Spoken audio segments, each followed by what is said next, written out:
حسین بن کے زمانے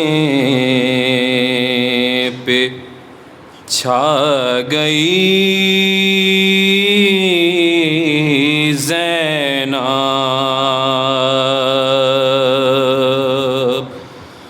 حسین بن کے زمانے پہ چھا گئی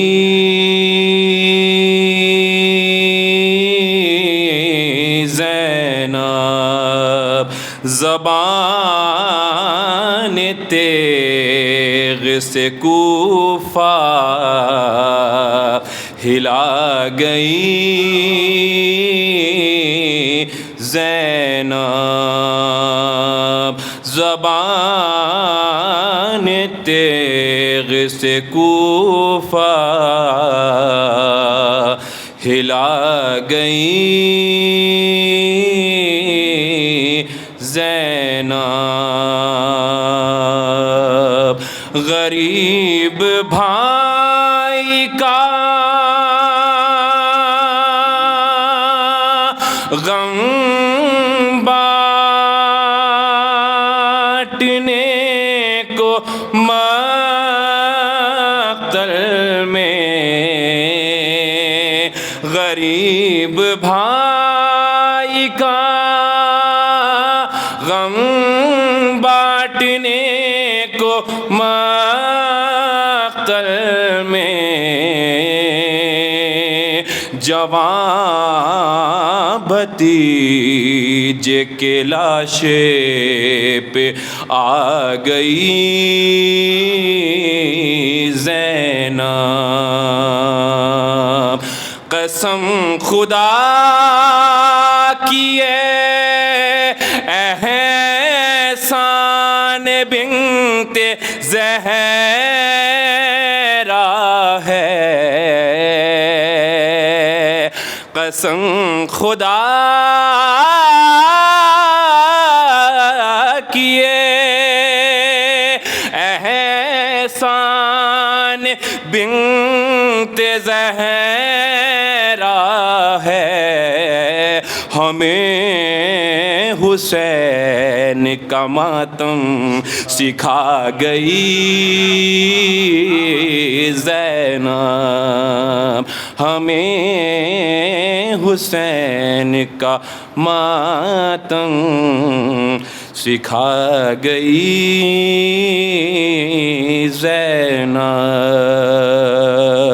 حسین بن کے صلوات برحمت محمد بآل محمد۔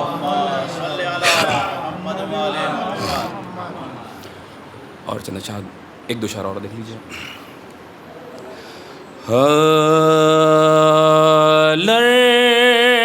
لرزشیں جس راہ میں تھی انبیاء کے پاؤں میں، لرزشیں جس راہ میں تھی انبیاء کے پاؤں میں، لرزشیں جس راہ میں تھی انبیاء کے پاؤں میں، پڑ گئی وہ راہ خود شاہ ہدا کے پاؤں میں، زندگی کی بھیک لینے کے لیے اسلام نے رکھ دیا کشکول شاہ کربلا کے پاؤں میں، دور تک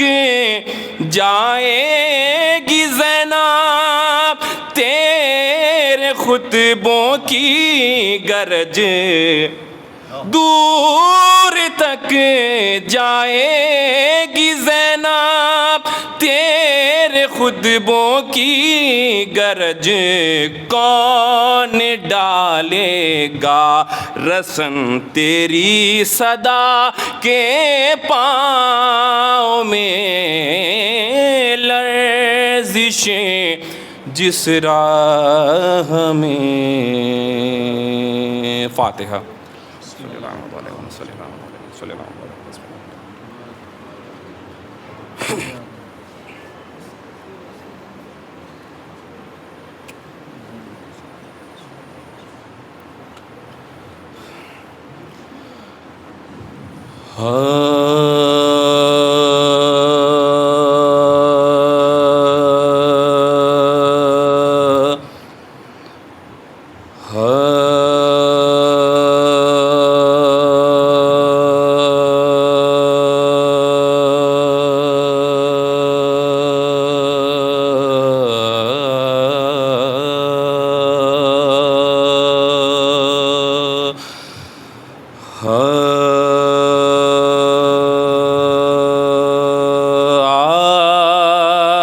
آج بھی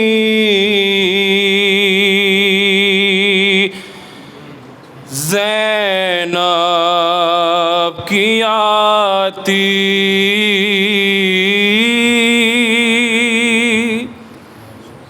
ہے صدا بھائی حسین، تیرا چہرہ تیری آنکھیں بھول کب پائی حسین، آج بھی زینب کی آتی ہے صدا بھائی حسین، چلتے ناکے سے گرایا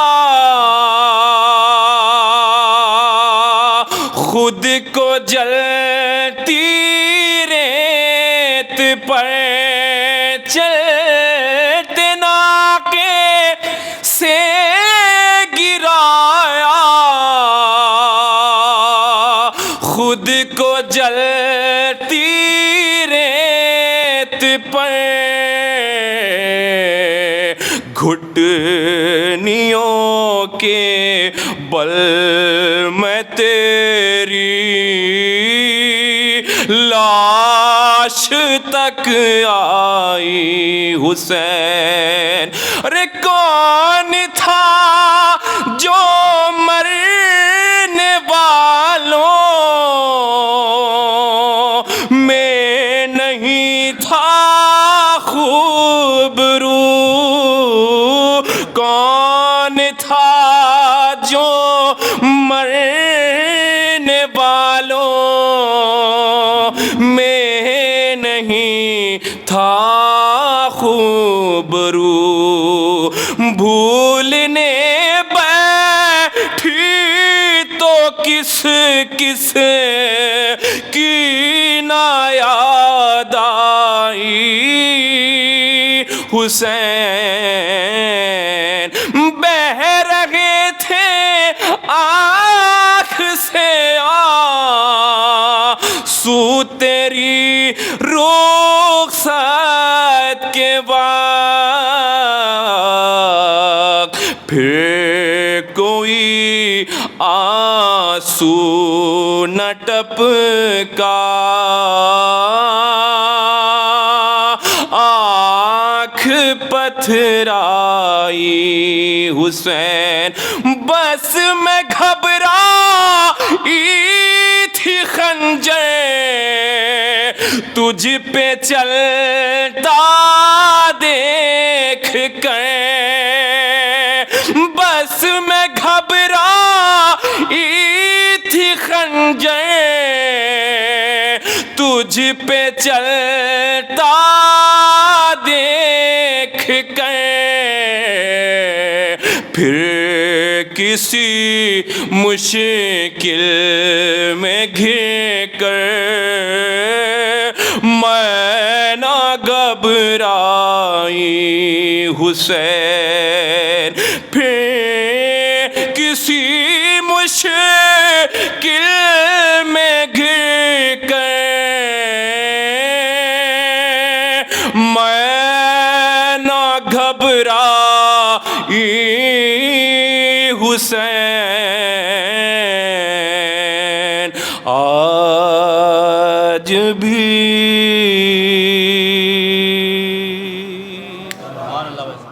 اللہ العلی العظیم۔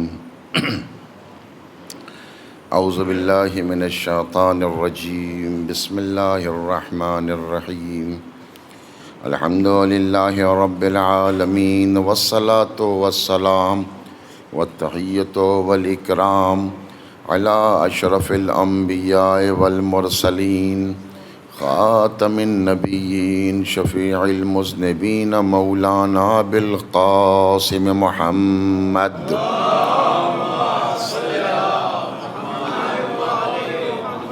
وآلہ الطیبین الطاہرین المعصومین المظلومین، لا سیما علی بقیۃ اللہ فی الارضین، واللعنۃ الدائمۃ الباقیۃ علی اعدائہم اجمعین، اما بعد، فقد قال اللہ الحکیم فی کتابہ الکریم، بسم اللہ الرحمن الرحیم، قل لا اسألکم علیہ اجرا الا المودۃ فی القربى، صلوات پڑھیں محمد وآلہ۔ ایک دو بس۔ عزیزان، سلسلہ بیان کی ابتدا میں التماس ہے کہ ایک مرتبہ سورہ حمد اور 3 مرتبہ سورہ توحید کی تلاوت فرما کر کے میں چند مرحومین کے اسماء گرامی پڑھتا ہوں، آپ ان کو ایصال فرما دیں۔ مرحوم قاسم علی پنجی، مرحوم غلام علی، قاسم علی، مرحومہ امینہ بہن بنت علاء الدین بھائی، مرحومہ گلشن بہن بنت یوسف علی، مرحومہ صابرہ بہن بنت شوکت علی، مرحوم غلام عباس نور محمد بھورانی، مرحوم غلام عباس اکبر علی بھوجانی، مرحوم ایوب بھائی فدا علی، مرحوم یوسف علی قاسم علی، مرحومہ امینہ بہن بنت مہر علی، اور مرحوم شبیر علی اصغر علی، مرحومہ اندلیب زہرا بنت عابد حسین، اور مختار علی، نظر علی خوجہ، اور اسی کے ساتھ روسانی فیملی کے مرحومین، اور نورانی فیملی کے اور گھبرانی فیملی کے مرحومین کی ارواح کے ساتھ۔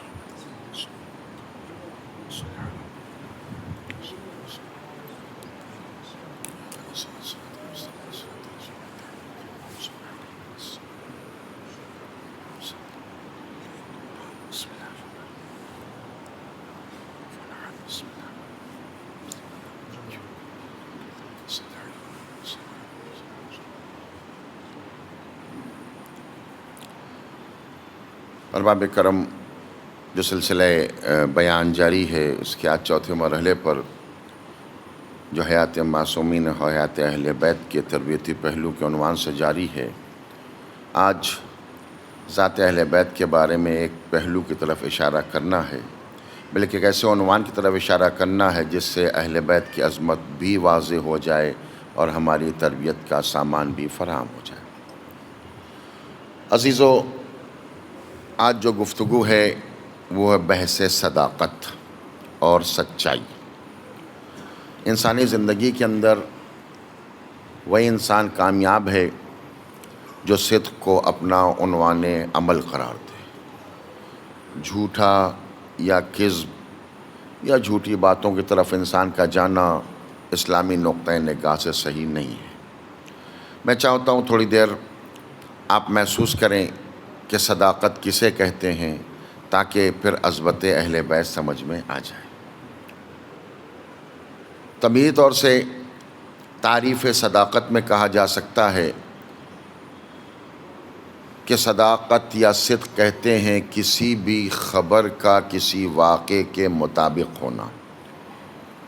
علماء نے جو کتابوں میں لکھا ہے، علماء ادب نے، انہوں نے لکھا ہے کہ کوئی بھی بات یا کوئی بھی بیان، کوئی بھی خبر اگر کسی واقعے کے بارے میں، کسی کے بارے میں دی جائے اور جا کر کے اس کو دیکھا جائے جیسا کہا تھا ویسا ہی ہے، تو اسے کہتے ہیں صداقت یا سچائی۔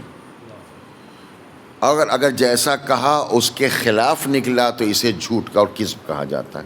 بہت سامنے کی مثال کر دوں، مثلا ہم بیٹھے تھے، آپ بیٹھے ہیں، آپ مثال ہے، کسی بچے نے کہا کہ مولانا صاحب آ گئے، ایک خبر دے دی، ہم نے دیکھا مولانا صاحب آ گئے تو جو کہا تھا واقعے کے مطابق ہو گیا، اس کو کہتے ہیں صداقت۔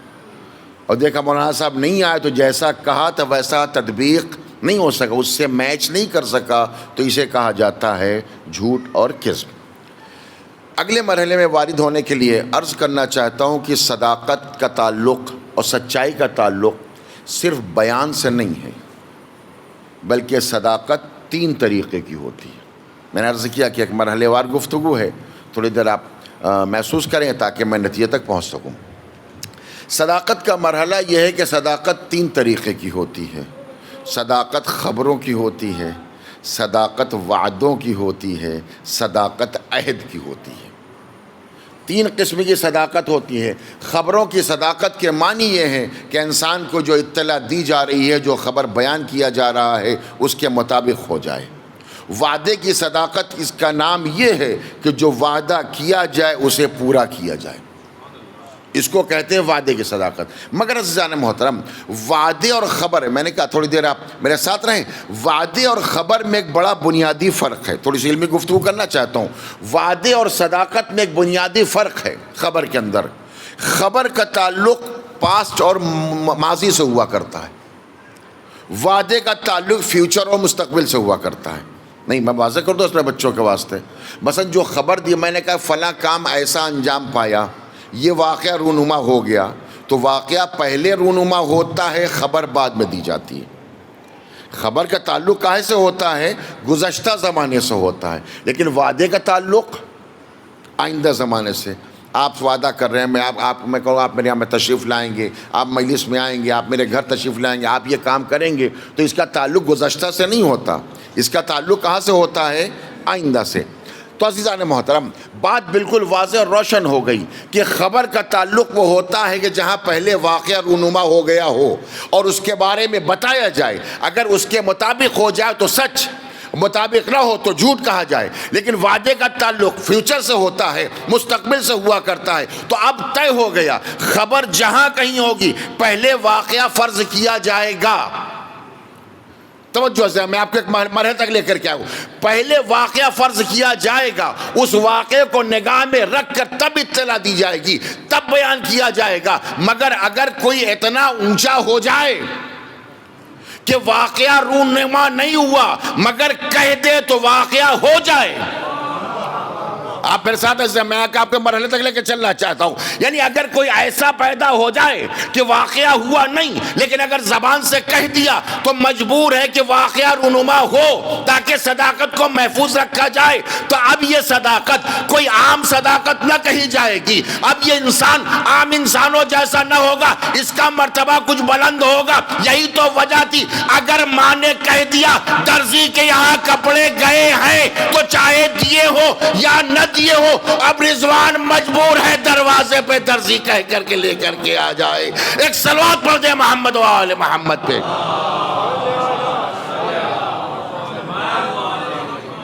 اے ارباب کرم، یہاں پر ایک بعض لوگ کہہ دیا کرتے ہیں کہ یہ رضوان جنت جب درزی بن کر کے آیا تھا در اہل بیت کے اوپر تو اسے کہہ دینا چاہیے تھا میں رضوان جنت ہوں، تو تھوڑی سی حسنین کی عظمت بڑھ جاتی، حسن و حسین کی عظمت بڑھ گئی ہوتی۔ ارے درزی کپڑے لے کر، تو درزی ہی تو کپڑے لاتا ہے، کون دوسرا لے کر کے آتا؟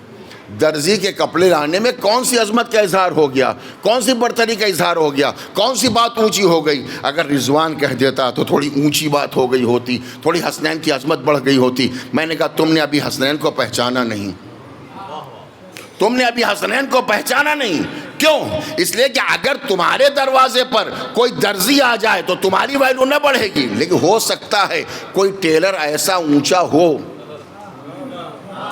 متوجہ ہیں، اور آپ اس کے اثر تو کہتے میں فلاں ٹیلر کا کپڑا پہنتا ہوں، یا آپ کی پرسنالٹی اتنی اونچی ہو جائے کہ ٹیلر اپنے آپ فوٹو آپ کی لگا لے میں فلاں کا کپڑا سلتا ہوں، تو یہاں تو دونوں معاملے دو طرف ہوتے یا نہیں ہوتے؟ یا آپ اتنے اونچے ہو جائیں یا وہ اتنا اونچا ہو جائے۔ عزیزان محترم میرے ساتھ ارباب کرم، تو عزت کہاں بڑھے گی؟ جہاں پر وہ اونچا ہو یا آپ اونچے ہو۔ عزیزان محترم ذرا غور تو کریں، اگر رضوان جنت آ کر کے در اہل بیت پر اپنے کو درزی کہہ رہا ہے تو عزیزو اگر آپ کے یہاں رضوان آ جائے تو آپ کی 7 پشتوں پر احسان ہو جائے گا، اس لیے کہ آپ کی جنت کا بھروسہ بھی نہیں ہے، آپ کیا جائیں جنت جائیں گے یا نہ جائیں گے، مگر در حسنین پر اگر رضوان آ گیا ہے تو رضوان کسی اونچے آدمی کا نام نہیں، رضوان جنت کے ایک نوکر ہی کا تو نام ہے، حسنین جنت کے سردار کا نام ہے۔ ایک صلوات پڑھ دیں محمد و آل محمد پہ۔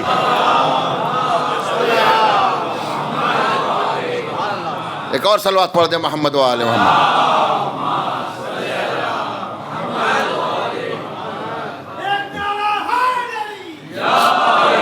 آپ نے ابھی حسنین کی عظمت کو پہچانا نہیں ہے، مسئلہ ابھی رضوان اور درزی میں پھنسا تھا، پیغمبر نے اعلان کر دیا حسن و حسین جوانان جنت کے سردار ہیں، مسئلہ اور سنگین ہو گیا۔ آل محمد کی ذات کے اعتبار سے قوم کے لیے مسئلہ اور سنگین ہو گیا۔ ابھی ہم رضوان ہی کے مسئلے میں پھنسے ہوئے تھے، نبی نے کہہ دیا سردار ہیں۔ اور عزیزو جب کوئی کسی ملک کا سردار یا سربراہ ہوتا ہے اور کسی کو اس ملک میں جانا ہوتا ہے تو ضرورت اس بات کی پہلے اس کی سربراہی کو مانا جائے۔ میں نے ایک لفظ کہی ہے، نہیں میری بات تھوڑا چاہتا ہوں آپ متوجہ رہیں۔ مثلا مجھے کسی ملک میں جانا ہے، ایران، عراق، امریکہ، لندن کہیں جانا ہے، میں سفارت میں گیا، ایمبیسی میں گیا ویزا لینے کے واسطے، انٹرویو کے درمیان میں نے کہا میں آپ کے ملک جانا چاہتا ہوں، مجھے ویزا تو چاہیے مگر میں آپ کے ملک کے سربراہ کو نہیں مانتا، تو ایمبیسی والا کیا کہے گا؟ کس خوشی میں جانا چاہتے ہیں؟ آپ کو ہمارے ملک کا سربراہ اگر نہیں ماننا تو آپ ہمارے ملک میں داخل بھی نہیں ہو سکتے ہیں۔ تو اس کا مطلب یہ ہوا اگر کہیں کسی کو جانا ہے تو پہلے وہاں کے سربراہ کو ماننا پڑے گا۔ مسئلہ اسلام میں ابتدا میں یہی مسئلہ ہو گیا، پیغمبر نے فرما دیا حسن و حسین جوانان جنت کے سردار ہیں۔ مسئلہ کھڑا ہو گیا یا رسول اللہ اگر بچوں کا سردار بناتے تو چل جاتا، کچھ سینئرٹی کا تو خیال کیجئے۔ آخر وجہ کیا ہے؟ کیوں؟ اس لیے کہ ہم یہ سمجھتے ہیں ہم بڑے اور وہ چھوٹے ہیں، یہاں سن و سال نہیں چلتا، یہاں کمالات دیکھے جاتے ہیں۔ ایک صلوات پڑھ دیں محمد و آل محمد پہ۔ اور وہاں جا کے پیغمبر نے نہیں بتایا کہ بھئی پہنچے اور سرحد کے اوپر ایئرپورٹ سے واپس کر دیے گئے، پیغمبر نے یہی روک کے بتا دیا جوانان جنت کے سردار حسن و حسین ہیں، اگر جنت میں جانا ہے تو یہیں سے مان کے جانا پڑے گا، وہاں جا کر نہ ہوگا۔ عزیزو اگر آپ میرے ساتھ ہیں، تاریخی حوالہ بہت احتیاط سے گزرنا چاہتا ہوں آپ کے ذہنوں پر اعتماد کرتے ہوئے، ابھی ہم 13 سال کے بچے میں پھنسے تھے۔ نہیں عزیزان محترم، نہیں آپ عزیزات، میں نے اشارہ کیا، میں بچوں کی وضاحت کروں تب بات آگے بڑھوں۔ پیغمبر اسلام نے جب یہ حدیث شریف ارشاد فرمائی تو آپ تاریخ کا حساب کریں، جب امام حسن پیدا ہوئے سن 3 ہجری، امام حسین پیدا ہوئے سن 4 ہجری، پیغمبر گئے سن 11 ہجری کی ابتدا میں، بہت زیادہ آخر عمر پیغمبر تک بچوں کی عمریں کتنی ہیں؟ 6 اور 7 برس، 6 اور 7 برس، اتنی بات ذہن میں رکھ لی۔ یعنی اگر آخر وقت میں حدیث بھی ارشاد فرمائی تو بچوں کی عمر یا 6 برس یا 7، اس سے زیادہ عمر نہیں ہے۔ عالم اسلام اسی مسئلے میں پھنسا تھا، ابھی 13 سال کے مسئلے میں پھنسے تھے کہ 13 سال کے لڑکے کو مانے یا نہ مانے۔ نہیں میرا مجمع نہیں پہنچے جوان، ذوالعشیرہ یاد ہے، ابھی 13 برس کے مسئلے پھنسے ہوئے، بھائی نابالغ ہے، مانے یا نہ مانے۔ ارے ابھی 13 برس کے بچے کے اسلام میں پھنسے، مسلمان مانے یا نہ مانے، پیغمبر نے قدم بڑھا دیا، ارے 13 سال بعد میں طے کرنا، پہلے 6 برس کے امام کو مان لو۔ 6 برس کے بچے کو امام مان لو گے تب میں سمجھاؤں گا کہ یہ جوان اہل جنت کے سردار ہیں، ان کے باپ ان سے بھی افضل ہے۔ ایک صلوات پڑھ دے محمد و آل محمد پہ۔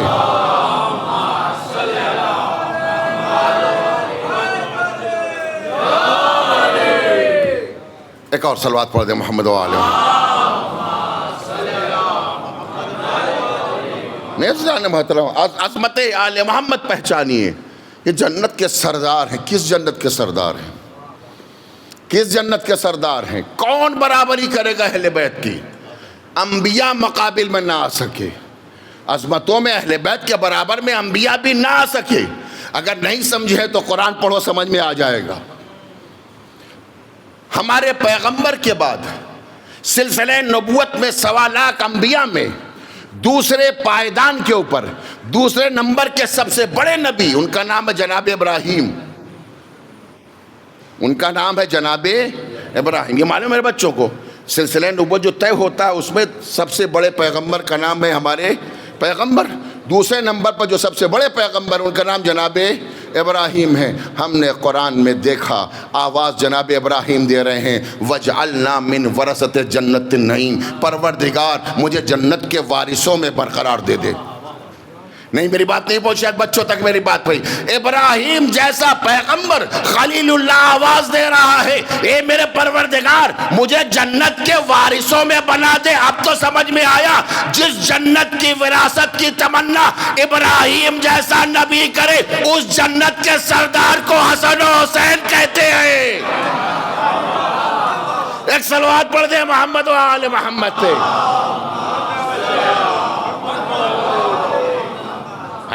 آئے ہمارے ابو البشر جناب آدم کو بھی دیکھ لیجئے، اگر آگئی بات تو ایک جملہ اور اضافہ کر اپنی بات واپس آنا چاہتا ہوں۔ آپ ابو البشر جناب آدم کو دیکھ لیجئے، یاد ہے واقعہ، جنت میں آئے رہے، جب جانے لگے تو حکم کیا ہوا؟ کپڑا رکھ کر کے لباس رکھوا لیا گیا۔ میری بات متوجہ ہے، بچوں کے لیے میں عرض کرتا رہا تو بات تو بزرگان جانتے، جناب آدم سے لباس رکھوا دیا گیا تھا۔ کیوں؟ اس لیے کہ جنت کے باشندے تھے، مالک نہیں تھے۔ نہیں میری بات سمجھے یا سمجھے؟ میں بچوں کے لیے وضاحت کرنا چاہتا ہوں، آدم باشندے تھے، متوجہ مالک نہیں تھے۔ اگر نہیں سمجھو تو میں سمجھانا چاہتا ہوں۔ کبھی کبھی یہ بچے پکنک وغیرہ پہ کسی کارخانے، کسی جھیل وغیرہ میں، ڈیم وغیرہ میں جاتے ہیں، تو جب وہاں جایا کرتے ہیں تو ان کا سسٹم یہ ہوتا ہے، اس جگہ کے قانون کے تحت یہ ہوتا ہے، آپ جائیں تو وہاں کے جو سیکورٹی کے لباس ہیں، بوٹ ہے، کیٹ ہیلمٹ ہے اور نہ جانے جیکٹ ہے، یہ سب کو آپ کو پہننا پڑتا ہے۔ اور جب آپ گئے گھوم کر کے واپس آئے تو آپ کو گیٹ کے اوپر رکھوا، میں لے کے جانے لگا تو روک لیا، کہا بھائی صاحب یہ آپ کی ملکیت نہیں ہے، آپ یہاں گھومنے آئے تھے، آپ لے جا نہیں سکتے ہیں۔ عزیزو جو گھومنے جایا کرتا ہے اس سے لباس رکھوا لیا کرتا ہے، اور جو مالک ہوا کرتا ہے بیٹھتے زمین پر ہے، لباس جنت سے آیا کرتا ہے۔ ایک صلوات پڑھ دے محمد و آل محمد پہ۔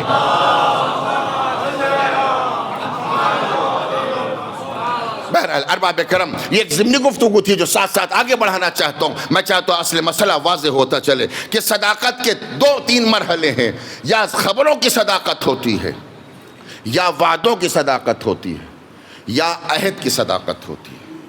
میں نے عرض کر دیا خبر اور وعدے میں فرق یہ ہے کہ خبر کا تعلق پاسٹ اور ماضی سے ہوتا ہے، وعدے کا تعلق مستقبل سے ہوتا ہے۔ مگر وعدے اور عہد میں ایک بڑا فرق ہے۔ وعدہ اسے کہتے ہیں، توجہ میرے بچوں یاد رکھ لینا، وعدہ کہتے وہ قول و قرارداد جو بندے اور بندے کے درمیان ہوتی ہے۔ میری بات واضح ہوئی؟ جو بندے اور بندوں کے درمیان جو قول و قرار ہوتا ہے اسے کیا کہا جاتا ہے؟ وعدہ۔ آپ ہم سے وعدہ کرتے ہیں، ہم آپ سے وعدہ، ہم آپ سے قول و قرار، آپ وہاں ملیے گا، آپ آ جائیے گا، کل چلے جائیے گا، ایسا ہے، پرسوں یہ کام کرنا، نرسوں وہاں مل لیجیے گا، اتنا پیسہ دے دیجیے گا۔ اس قاعدے کو، اس قول و قرارداد کو کیا کہا جاتا ہے؟ وعدہ۔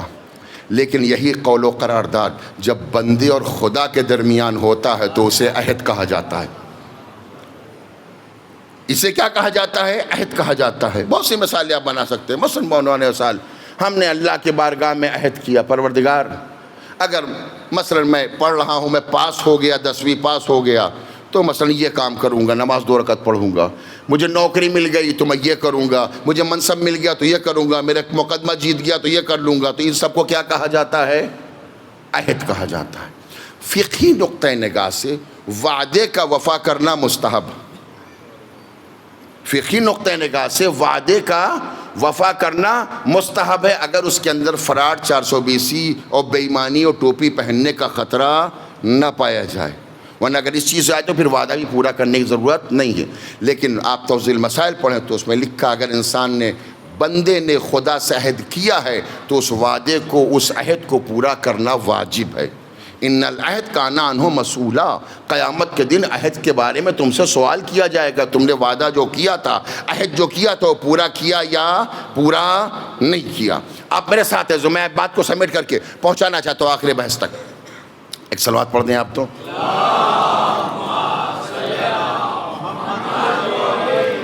تو بات تو طے ہو گئی، 3 چیزیں ہو گئی، وعدہ ہو گیا، عہد ہو گیا، صداقت ہو گئی۔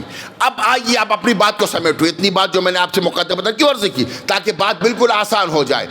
تو اس کا مطلب کیا ہوا؟ 3 چیزیں ہیں۔ صداقت کے بارے میں 3 شعبے پائے جاتے ہیں، خبروں کا سچا بھی ہونا چاہیے، وعدوں کا سچا بھی ہونا چاہیے، عہد کا سچا بھی ہونا چاہیے۔ یعنی سچا اسے نہیں کہتے جو صرف خبروں کا سچا ہو کہ ہم 10-20 خبریں صحیح بولتے ہیں، خالی سچا اسے نہیں کہیں گے جو وعدوں کا سچا ہو، جتنے وعدے آج تک کیے کوئی بھی مس نہیں کیا۔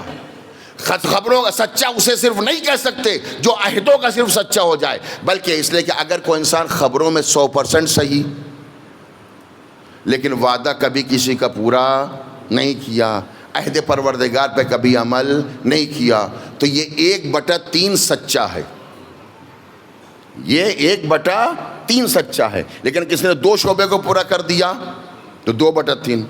اگر تینوں میں وہ سچا ہے، پورا کر رہا ہے، تب صادق کہا جائے گا۔ تو صادق تو کہہ دیا جائے گا، سچا تو ہو جائے گا، مگر ایک کام ابھی نہیں ہو سکتا۔ نہیں عزیزان، میں چاہتا ہوں، میں نے کہا اس علمی گفتگو کو آپ کے تھوڑا سا واضح کرتا چلوں۔ دیکھیے، صداقت اور خبروں کے بارے میں یا وعدے کے بارے میں یا عہد کے بارے میں 3 مرحلے میں نے آپ کی خدمت میں عرض کر دی ہے۔ یا خبروں کے بارے میں سچا ہوتا ہے انسان، یا عہد کے بارے میں ہوتا ہے، یا وعدوں کے بارے میں۔ کوئی انسان ہے، اب آپ آئیے، میرا جہاں تک میں آپ کو لے کر کے آنا چاہتا ہوں آخر بحث تک۔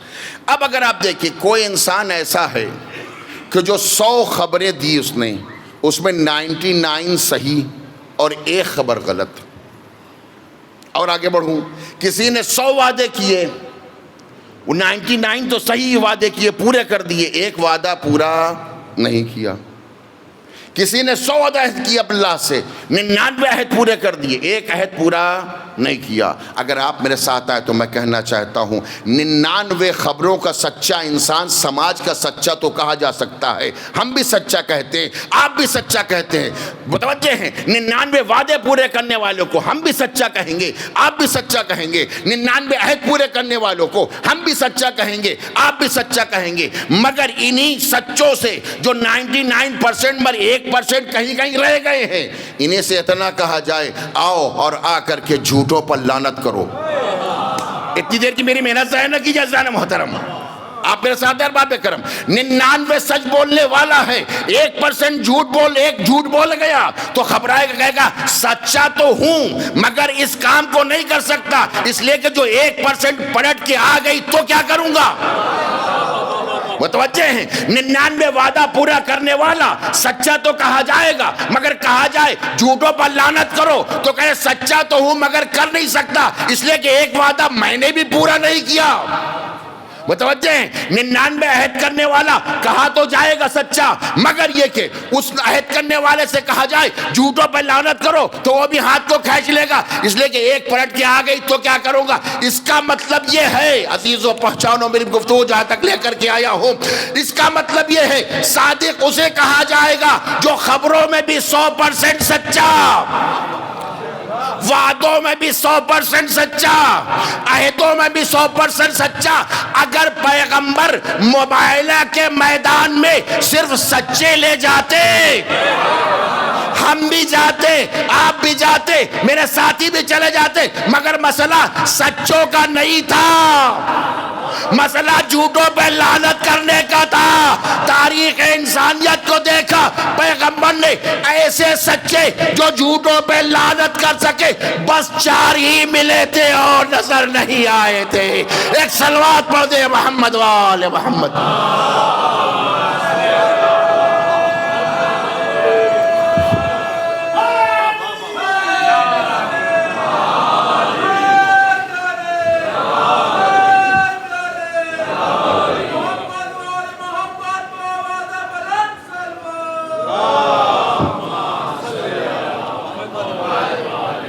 ایسا نہیں تھا کہ دنیا میں کوئی اور نہیں موجود تھا، سچے سب تھے، سب صادق کہے جا رہے تھے، بڑے بڑے صدیق و صدیقہ تھے، تاریخ سے کسی کو اٹھا کے لے جاتے، مگر پیغمبر نے کہا مجھے تاریخ کے صدیق و صدیقہ نہیں، قرآن کے صدیق و صدیقہ چاہیے۔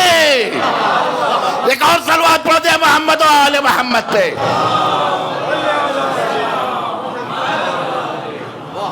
متوجہ ارباب کرم، اگر آپ کے ذہن متوجہ ہیں تو ایک جملہ ایسا کہنا چاہتا ہوں، میں اپنے سارے بزرگ کو توجہ چاہتا ہوں۔ مسئلہ کیا ہوا؟ جب میدان مباہلہ سر ہو رہا تھا، میدان مباہلہ سر ہو رہا تھا، اس وقت نصارہ نجران نے اپنے ساتھیوں سے کہا کہ دیکھو پیغمبر کس کے ساتھ آ رہے ہیں، کس کے ساتھ آ رہے ہیں۔ میں تاریخی حوالہ دینا چاہتا ہوں، کس کے ساتھ آ رہے ہیں۔ اور اس کے بعد ایک بات کہی نصارہ نجران نے، لو باہلونا باصحابہ فتباہلو، اگر وہ اپنے ساتھیوں کے ساتھ آ رہے ہیں تو مباہلہ کر لینا۔ میرے عزیزان، لو تباہلو باہل بیت ہی لم تباہلو، اگر اہل بیت کو لے کر کے آ رہے ہیں تو خبردار متعلق سے مباہلہ نہ کرنا۔ یعنی میدان مباہلہ وہ میدان ہے جس میں آیے معدد بھی طے ہو گئی، آیت تطہیر بھی طے ہو گئی ہے۔ ایک اور صلوات پڑھ دے محمد وآل محمد۔ ایک اور صلوات پڑھے زان۔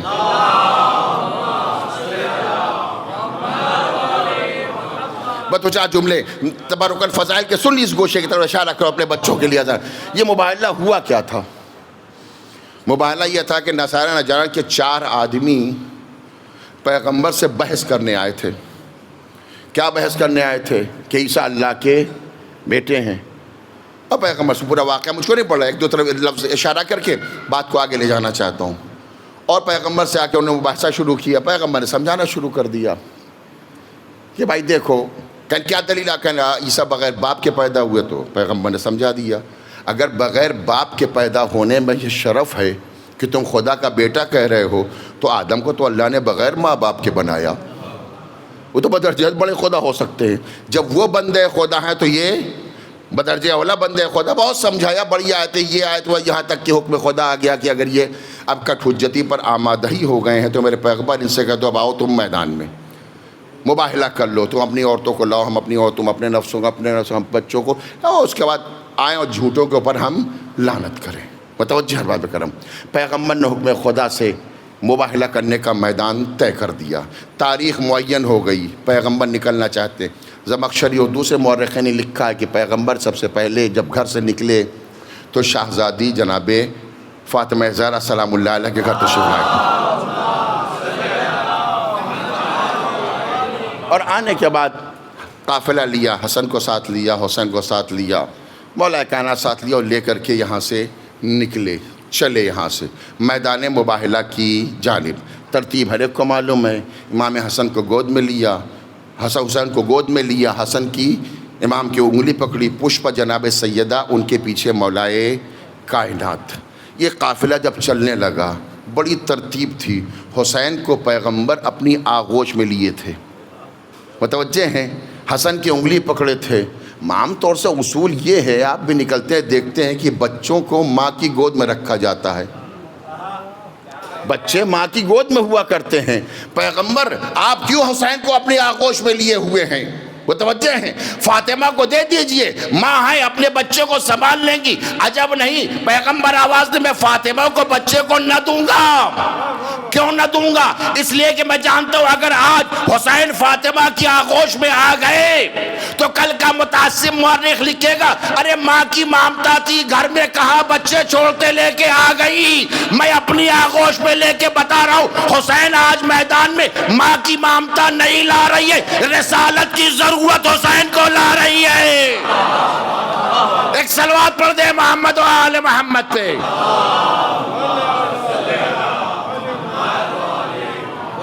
ارے عزیزان عجیب معاملہ ہے, تاریخ ہم نے دیکھا بدر سے لے کر کے آخری جنگ تک جہاں دیکھا علی سب سے آگے, آج دیکھ رہے ہیں علی سب سے پیچھے. آج ہم دیکھ رہے ہیں علی سب سے پیچھے. آخر وجہ کیا ہے یا رسول اللہ؟ ہم نے آج تک علی کو آگے دیکھا, آج سب سے پیچھے رکھے ہیں, آج حسین کو آگے لے کے چلے ہیں. کہا سمجھے نہیں, جب دین پھیلانے کی منزل آتی ہے تو علی آگے رہتا ہے, جب دین بچانا ہوتا ہے تو حسین آگے رہتا ہے. ایک اور صلوات پڑھ دے محمد و آل محمد پہ. ایک اور صلوات پڑھ دے محمد و آل محمد. لے کر کے قافلہ چلے, بڑا عظیم و ترین قافلہ تھا, بڑا عصمت کا کاروان تھا.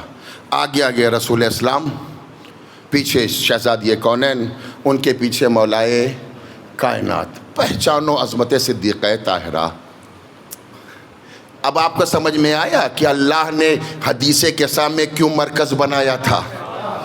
ہم فاطمہ تو ابوہا و بالہا و بنوہا, جو ترتیب اللہ نے حدیث قصہ میں بیان کی تھی مباہلے میں پیغمبر ویسے ہی مرکز بنا کے لے چلے ہیں.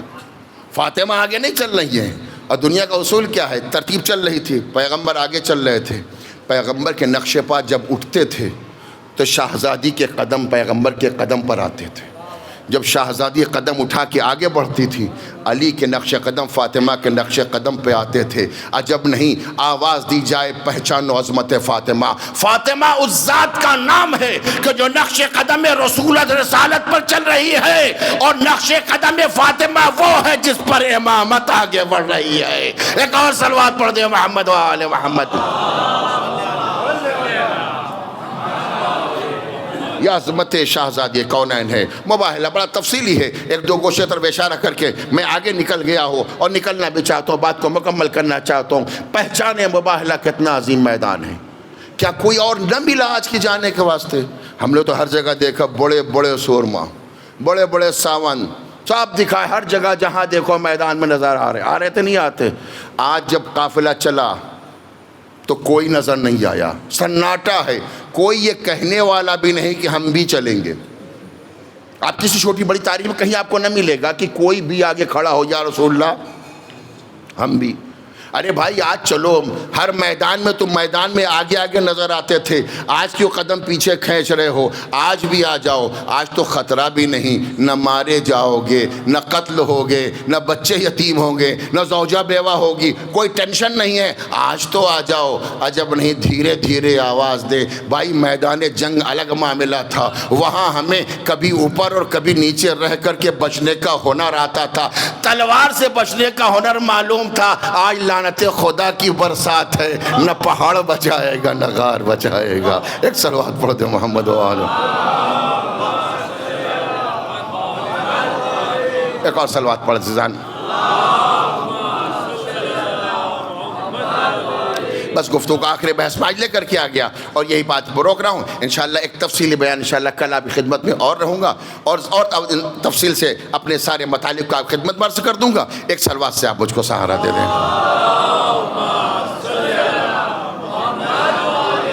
میں کہوں گا یا رسول اللہ, آخر مباہلے میں بھیڑ لگانے کی ضرورت کیا ہے؟ یہ گھر والوں کو لے جانے کی ضرورت کیا ہے؟ آپ کا اور نصارہ کا معاملہ ہے, آپ نپٹیے اور نصارہ نپٹے. یہ اہل بیت کو کیوں لے کے جا رہے ہیں؟ کوئی بات ہوگی ان پہ حرف آ جائے گا. آپ جائیے, آپ کا کام جانے. مسئلہ آپ کے ساتھ قرآن بھی ہے, آپ ان کو قرآن کی آیتیں سنائیں, آپ ان کو قرآن کا حوالہ دیں, اپنی بات کو ثابت کر دیں. اہل بیت کو کیوں لے کے جا رہے ہو؟ عجب نہیں, میرا پیغمبر آواز دے, اے میرے قرآن کی آیتوں کو تعویذوں میں بیچنے والوں, ہوش تو کرو. جب قرآن اپنی اکیلے مدد نہیں کر سکا تو تمہاری مدد کیا کرے گا؟ ایک صلوات پڑھ دے محمد و آل محمد پہ۔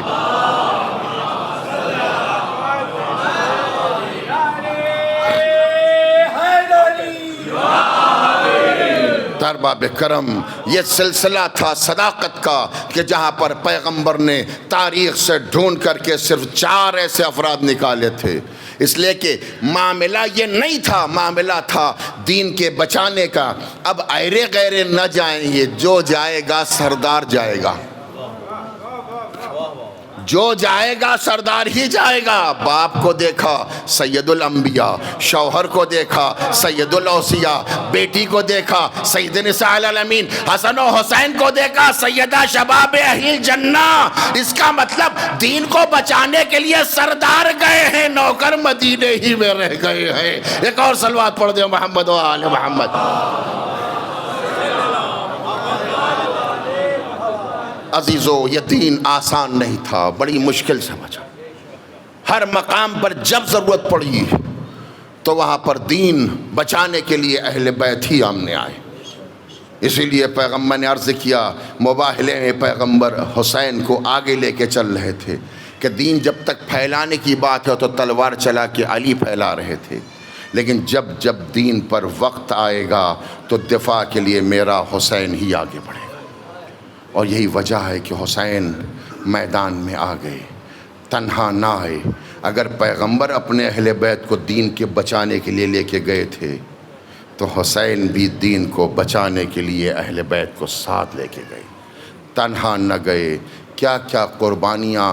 ہم یہ سمجھتے ہیں دین بڑا آسانی سے مل گئے، عزیزو کتنی قربانیاں ہیں۔ انسان سوچ لیتا ہے، دل بھر آتا ہے، آنکھیں اشک بار ہو جاتی ہیں، دل رونے لگتا ہے۔ کیسے کیسے یاد ہے نہیں آپ کو، حسین میدان کربلا میں اپنے ہدیے پیش کر رہے تھے، پیش کرتے کرتے ایک منزل ہو آئی کہ حسین ایک بلندی پر آئے، آ کے آواز دی، حل من ناصر ینصرنا، ہے کوئی جو میری مدد کرے، حل من معین یعیننا، ہر کوئی کو مددگار جو میری مدد کو آ جائے۔ کہیں سے آواز تو نہ آئی، خیمے سے گریہ کی آواز بلند ہوئی، حسین خیمے میں واپس آئے۔ اے بہن، کیا پھر کوئی بچہ پیاس سے ہلاک ہو گیا؟ کہا نہیں بھیا، آپ کی آواز استغاثہ نے سن کر کے اصغر نے اپنے کو جھولے سے گرا دیا ہے۔ مولا نے کہا لاؤ، میں مقصد سمجھ گیا۔ اصغر کو ہاتھوں میں لیا اور لے کر کے در خیمہ سے نکلنا چاہتے ہیں۔ مقتل میں لکھا ہے رباب در خیمہ پہ کھڑی تھی، مرتبہ حسین نکلنا چاہتے تھے، آواز دی والی تھوڑا رک جائیے، میں اپنے بچے کو جی بھر کے دیکھ تو لوں، اس لیے کہ میں صبح سے دیکھ رہی ہوں جو میدان میں گیا واپس نہیں آیا، میرا لال بھی میدان میں جائے گا واپس نہ آئے گا۔ رباب نے رخصت کر دیا، حسین در خیمہ سے باہر نکلے۔ مقتل میں ایک لفظ لکھتے ہیں، ملا ہے مجھ کو، ایک مرتبہ صاحب مقاتل لکھتے ہیں کہ حسین در خیمہ کے باہر نکلے، آسمان کی طرف دیکھا، آواز دی، ان کان ھذا یرضیک فخذہ، اے میرے پروردگار اگر تیری مرضی یہی ہے کہ یہ بچہ بھی تیری راہ میں قربان ہو جائے تو مالک یہ حسین اسے بھی لے کر کے آ گیا ہے، تیری رضا چاہیے، تیری مرضی چاہیے۔ حسین میدان کی طرف چلے، بلندی پر آئے، آ کر کے فوج جفاکار سے خطاب کر کے کہا، اے فوج جفاکار اگر میں گنہگار ہوں تمہاری نگاہوں میں، اس بچے کا کیا خطا ہے؟ تم میں کوئی انسان نہیں ہے کہ جو آ کے پانی پلا دے، اما فیکم مسلم، کیا مسلمان بھی نہیں ہے کہ جو پانی پلا دے؟ کیا صاحب اولاد نہیں ہے جو بچے کو پانی پلا دے؟ عزیزو جب کوئی جواب نہ آیا تو حسین نے اپنے فرزند علی اصغر سے آواز دی، میرے لال ذرا تم بھی دکھا دو تم کتنے پیاسے ہو۔ بس ایک جملہ ہے، میں کبھی کبھی اس کو سنا دیا کرتا ہوں اور مصائب میں پڑھتے وقت میرا دل بھر آتا ہے، مگر بیان کرنا چاہتا ہوں۔ حسین نے اصغر کو فوج اشقیہ کے سامنے پیش کر کے ایک جملہ ارشاد فرمایا، آپ نے فرمایا الا ترون کیف یتلذا، کیا تم نہیں دیکھ رہے ہو میرا بچہ تلذی کر رہا ہے۔ میرے بچوں عزاداروں، میری ماں و بہنوں، تلذی کے معنی جو لغت نے لکھا وہ یہ لکھا ہے کہ جب مچھلی کو پانی سے باہر نکالا جاتا ہے تو اس میں بڑی طاقت ہوتی ہے. مچھلی کبھی اچھلتی ہے, کبھی زمین پر گرتی ہے. جب جسم کا پانی کم ہو جاتا ہے تو مچھلی اچھل تو نہیں پاتی, کبھی اس کروٹ لیٹتی ہے, کبھی اس کروٹ لیٹتی ہے. اور جب جسم کا پانی اور خشک ہو جاتا ہے, کروٹ بدلنے کی طاقت بھی نہیں رہتی, تو مچھلی کبھی منہ کھولتی ہے, کبھی منہ بند کرتی ہے. عزیزو, اسے تلذی کہتے ہیں. اصغر اتنا پیاسے تھے, اصغر کروٹ تو نہیں, ہاں کبھی منہ کھولتے تھے, کبھی منہ بند کرتے. جزاکم اللہ خیرہ. خدا آپ کو کسی غم میں نہ رلائے سوائے غم آل محمد کے. حسین نے اصغر کو پیش کیا, تیر حرملہ آیا, تیر سے شعبہ اصغر نے بڑھ کے گردن پر لیا. تاریخ کہتی ہے ذبح الصبی من الاذن الی الاذن, بچہ ذبح ہو گیا, بچہ کان سے کان تک ذبح ہو گیا. حسین چلو لگا دیا حسین نے, ارے کتنا خون نکلا ہوگا, مگر جب کہیں ٹھکانہ نہ ملا چہرے پر مل لیا. اب ہاتھوں میں اصغر کی میت, سامنے ماں, لے کے چلے تو کیسے چلے, آگے بڑھتے ہیں پیچھے ہٹتے ہیں, آواز دیتے جاتے ہیں انا للہ و انا الیہ راجعون. رزم بقضائہ و تسلیما لامرہ, دل کو تھاما, آگے بڑھے, در خیمہ پر آئے, آ کر کے آواز دی رباب, رباب اپنے بچے کو لے جا. اے ارباب ازا, ہم بھی جانتے ہیں اگر دروازے پر کوئی دستک دیتا ہے تو بڑوں سے پہلے بچے دوڑ کے آ جاتے ہیں. ابھی رباب نہ پہنچی تھی. ارے میں کیسے کہوں, شاید رباب کے قدم نہ اٹھ رہے ہوگے.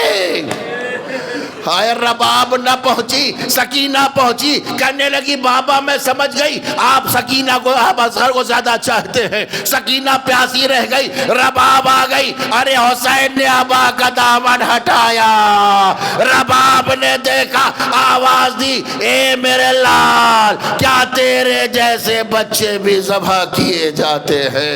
وَسَيَعْلَمُ الَّذِينَ ظَلَمُوا أَيَّ مُنْقَلَبٍ يَنْقَلِبُونَ. انا للہ و انا الیہ راجعون. رزم بقضائہ و تسلیما لامرہ. پروردگار تجھے واسطہ محمد و آل ہمارے اس عمل کو قبول فرما. جو ایمار و باقی ایمار کربلا شفاء کامل و عاجل عطا فرما. جو پریشان حال ان کی پریشانیوں کو دور فرما. جو بے روزگار انہیں برسر روزگار لگا دے. جو برسر روزگار ان کے رزق میں برکت عنایت فرما. پروردگار رزق حلال عنایت فرما, اولاد صالح عنایت فرما. اپنی آخری حجت کے ظہور میں تعجیل فرما. ہمیں ان کے آوان و انصار میں شمار فرما. ربنا تقبل منا انک انت السمیع العلیم بالنبی وآلہ. التماس ہے کہ ایک مرتبہ سورہ حمد اور 3 مرتبہ سورہ توحید کی تلاوت فرما کر میں ان مرحومین کے اسماء گرامی پڑھ دیتا ہوں. آپ ایصال فرما دیں. مرحوم قاسم علی پنجی, مرحوم غلام علی قاسم علی, مرحومہ امینہ بہن بنت علاء الدین بھائی, مرحومہ گلشن بہن بنت یوسف علی, مرحومہ صابرہ بہن بنت شوکت علی, مرحوم غلام عباس نور محمد بھورانی, مرحوم غلام عباس اکبر علی بھوجانی, مرحوم ایوب بھائی فدا علی, مرحوم یوسف علی قاسم علی, مرحومہ امینہ بہن بنت مہر علی, مرحوم شبیر علی اصغر علی, مرحومہ اندلیب زہرا بنت عابد حسین, مرحوم مختار علی, نظر علی خوجہ اور ڈوسانی, گبرانی اور نورانی فیملی کے مرحومین کے ارواح کی. دنیا کو سکھانے والی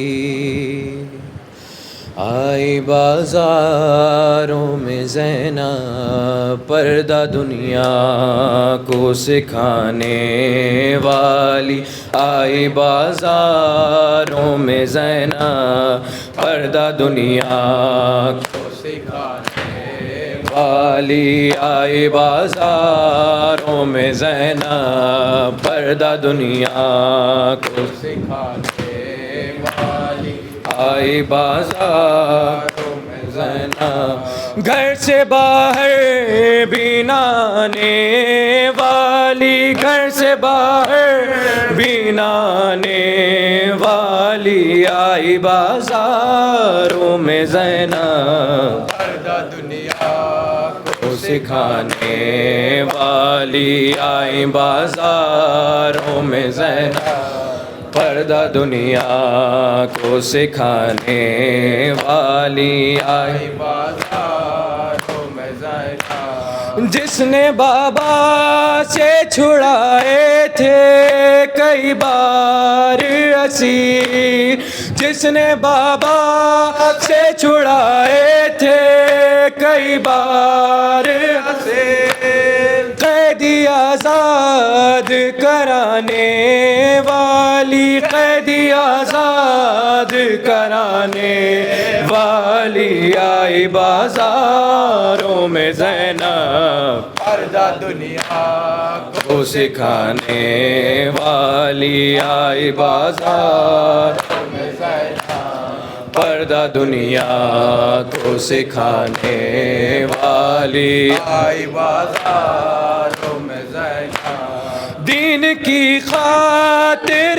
یہ بی بی سالار بنی، دین کی خاطر یہ بی بی سالار بنی، بن کے عباس دکھانے والی، بن کے عباس دکھانے والی آئی بازاروں میں زینب، پردہ دنیا کو سکھانے والی آئی بازاروں میں زینب، پردہ دنیا کو سکھانے والی آئی بازاروں میں زینب، جلتے خیموں سے اٹھا لائی عباس کے بعد، جلتے خیموں سے اٹھا لائی عباس کے بعد،